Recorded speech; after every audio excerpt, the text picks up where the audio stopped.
Hello, students. Today I'm discussing phonology. Students understand phonetics. Phonetics is a concrete, uh, like machine of speech, where we discuss the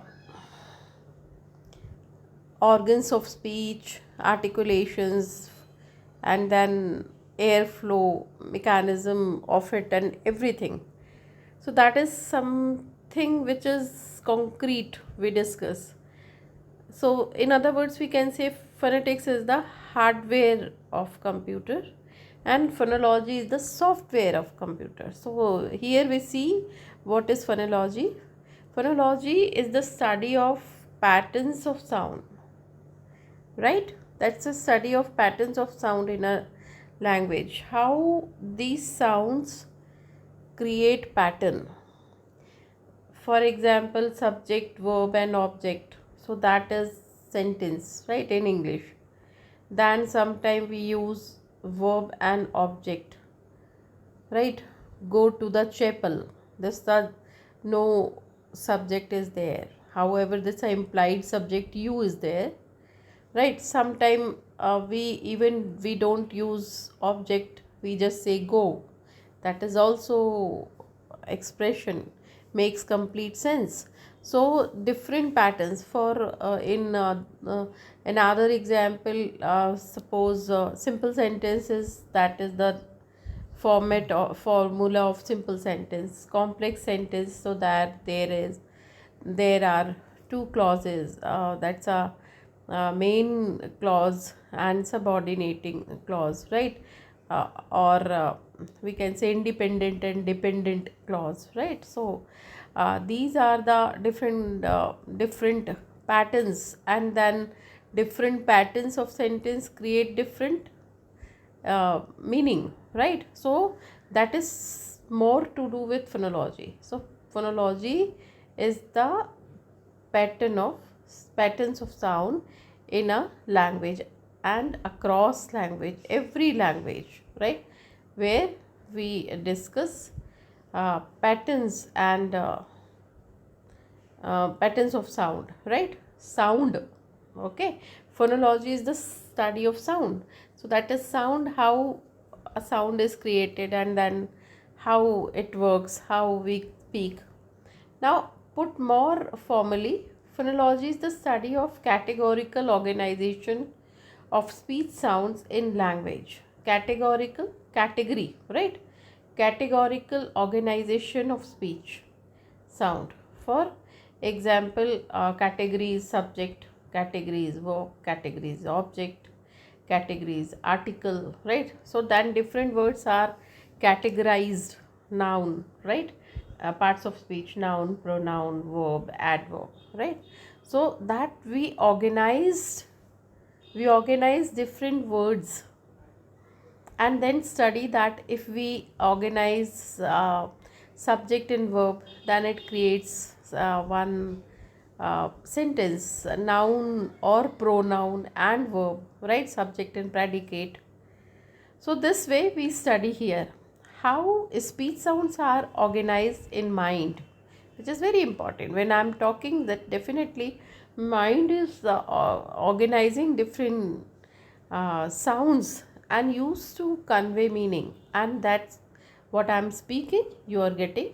Why? Because it conveys meaning. In this section of the website, we'll describe the most common phonological process,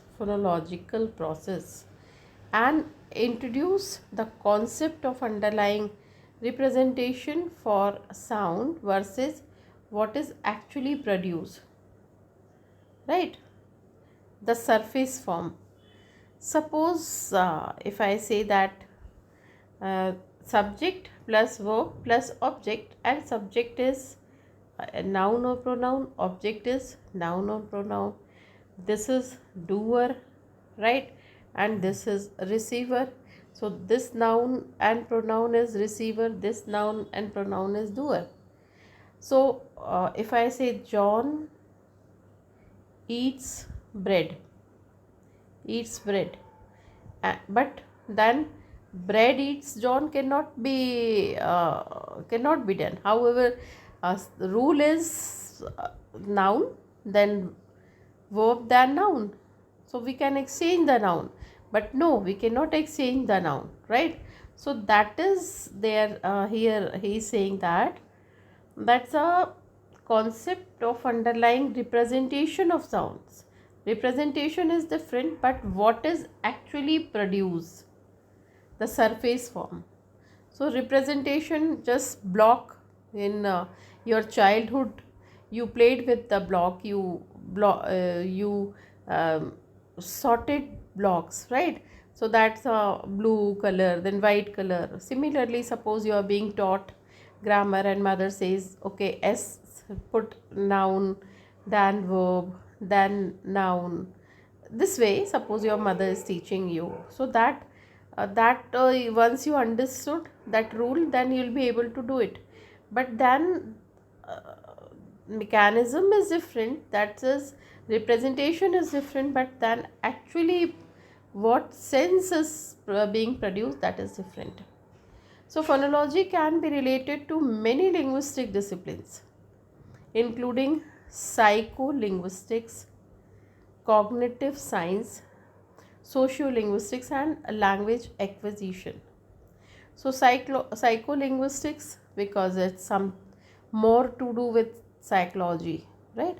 So then suppose if I am learning French, so that if I during my learning stage, if I meet a French person, so that definitely I'll not be able to comfortable to talk, because my mind will tell that yeah, he is already expert, he है expert in the language. So that is psychology. Then cognitive science, my mind, how my mind receives, how my mind expresses, this is. Then sociolinguistics, that's a society and language, how a different society uses different language. Even English is used in many ways, right, which is called Englishes or Englishes, right? Because Hindi and English mix. Sometimes English variety, South Indian English, North Indian English, Punjabi English, this way. So that is um, discussed in phonology. Principle of phonology can also be applied to treatments of speech pathologies. Principles of phonology, right? That is innovations in technology. So now that is also be applied to treatment of speech pathologies. Speech therapists, they explain a mother, like suppose a child is he is stammering, so mother takes a child to child to the speech therapist. So he gives some eatable tools, right? That's because that is my personal experience. My niece was not able to speak ra. She used to speak mela hai, ye mela hai. So then they gave some eatable, what we can say that, that is a stick kind of thing put under the tongue, and then she was able to speak, and then she was clear. After some time it was clear, then she was able to speak, that is mera, right? So that is treatments, god, that comes under phonology. Then innovations in technology, because of innovations, because of software, it listens our words, and then creates my sound. If I am speaking Hindi, so that Hindi typing will be there, uh, English typing will be there. So because of technology, this is the part of phonology. And in terms of speech recognition, systems can be designed to translate spoken data into text, and then in terms of speech recognition, because that is the software which recognize my speech and can be designed uh, to translate spoken data into text. So that is very normal common phenomenon now. In this way, computers process the language like our brains do. So now, as our brain understands, similarly computer understand. The same processes uh, that occur in mind of a human when producing and receiving language occur in machines. One example of machines decoding language is the popular intelligence system Siri, right? So that is, Siri is very much a famous software which understands our language, right? Now, we had already discussed phonology versus phonetics. The key differences: phonology is concerned with abstract, right, which cannot be seen, which is the process actually, and whereas phonetics is concerned with physical properties of sound. I have already told in previous video. In phonetics, we can see infinite realizations. For example, every time you say a P, it will slightly different from the other times you have said it. So that P can be spoken in different ways. Like, however, in phonology, all productions are the same sound within the language's phoneme inventory, and therefore, even though every P is produced slightly different every time, the actual sound is the same, right? So this highlights a key difference between phonetic and phonology, as even though no two P's are the same, they represent, very important point, no two P's are the same, they represent the same sound in the language, right? So that is there. Now, phonology versus phonetics from uh, Ingles docentia. That is not the part here, but yes, that is here. Phonemes versus allophones. Very important. Phonemes are the meaningfully different sound unit in a language. Smaller units of sound, that is called phoneme, right? So that's all phoneme, that is smaller units of sound, that is B, right? D, G, L, M, N, this is Inga, right? Then Z, Z, right? Then Sh, then Ch, right? So these are different phonemes. These are the consonant. Then this is the vowel, right? These are the vowels. Okay, so that's the vowel, and then this is these are different vowels, right? So these all are phonemes.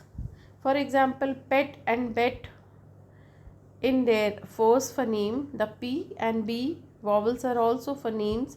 So pet and pet, pat, pet and pat, different by phoneme. Two, but phonemes don't always match up with a spelling, right? That is very important. Phonemes don't always match up with spelling. When two words differ by a single phoneme, they are known as minimal pair. Just one change of one word, right? That is minimal pair. And then allophones are different ways to pronounce a phoneme based on its environment. Very important. Based on an environment in a word. Example: two or allophones, L in little, are literally produced slightly differently, and the second one sounds slightly deeper, right? So that's a, these different L's always occur in different environments in words which are known as complementary distribution. For example, little, first L, right? First L and this L. Little. You can see the difference and you can feel the difference, right? First L, you have to take your tip of tongue to roof of hard palate. Li, T, L. And then last L, where your tip of tongue fixes with the back of the lower teeth ridge. So that is the difference. That is called uh, complementary distribution or allophones. Okay. Now, uh, phonology looks at many different things. Why do related forms different? Sane, sanity, right? Electric, electricity. Atom, atomic, right? Sane, sanity, right? One minimal pair, electric, electricity, atomic, atom, atomic. Phonology finds the systematic ways in which the forms differ and explains them.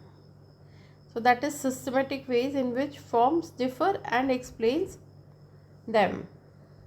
So why do related forms differ? Because because of word, right?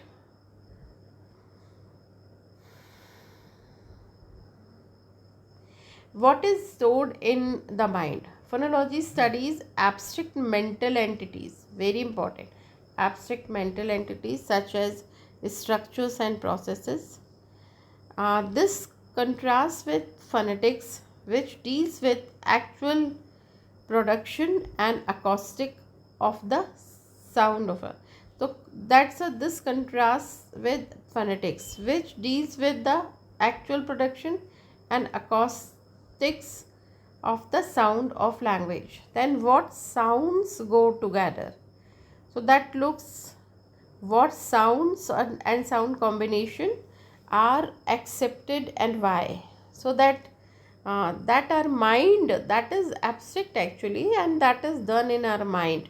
These questions, right? What sounds go together? Suppose if I say that girls college, and if I say that uh, girls girls watch, difference I think you must have noticed. That's a here apostrophe s and then s. Here after s there is apostrophe, but then we cannot put s here. Girls, no, it's not easy to speak from our tongue. Here girls watch, one girls watch, but here girls college. So girls double s will not be able to able to spoken, and that's why that study what sounds go together, we our mind knows, right? Then how are sounds organized into syllables? Syllables, we know that minimal short very unit of the word. So with use of phonological tree, syllables are broken up more easily. Syllables are made up of rhyme and onset, right? Rhyme and onset, nucleus, and then one is onset, and here is rhyme. Coda, actually that is rhyme. It's a nucleus and coda makes a syllable, right? Which is called rhyme. Okay, so that is an onset. So a syllable makes this way. This is the structure of syllable. That's a onset and a verb and then coda. So sometime verb and sorry, I'm extremely sorry. That's a nucleus, and then that is coda, right? And here it is onset. So onset and coda, that makes rhyme, right? So syllables are made up of all these. Any consonant before the rhyme, any consonant before the rhyme is called, that is that's the structure of syllable. This rhyme made up of nucleus and the vowel sound, right? Nucleus means vowel sound in the syllable. The key component of all syllables means, except some words, in every word there must be one vowel which is called nucleus. And coda, any consonant following the nucleus, means this side, this is vowel or nucleus, and this is consonant which is called coda, and this consonant which is called onset. Both the consonants C, V, C, right? Suppose chalk, chalk. So that's a cha, sha, right? K. This is phonetic transcription. So called this is called nucleus, and this consonant is called onset. This consonant is called coda. This is the thing. Now, so this is this part of how our sounds organize into syllables. This is the part of phonetics. And what are the differences between languages? For example, different languages uh, can use can be used, actually misprint, can be used different phonemes, right? So different phonemes or different syllable structure. Naturally, this is ram, am, khata, hai. So that is ram eats a mango, right? So here different phonemes, na, ram, here different phonemes, right? And what they say, that syllable, this is one syllable, two syllable word, ra and ma, two syllable word. Then eats, right? So that's a e, eats, right? So that's a two syllable words.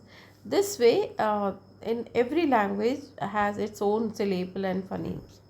And then what sounds go together to make sequences or words, and phonology identifies these differences.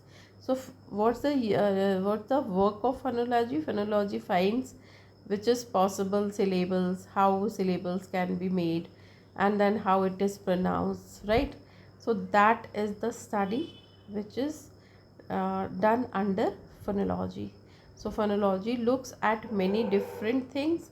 Why do related form differ, right? Sometimes related forms are differ. So that's a sane and sanity, explain and explanation. Many examples we can take. So that's a study of phonology, right? Then what is stored in mind, how our mind works, that's a study of phonology. Then what sounds go together, how are sounds organized into syllables, and how syllables are made, and what are the differences between languages. All these are the part of phonology, right? So thank you so much. God bless.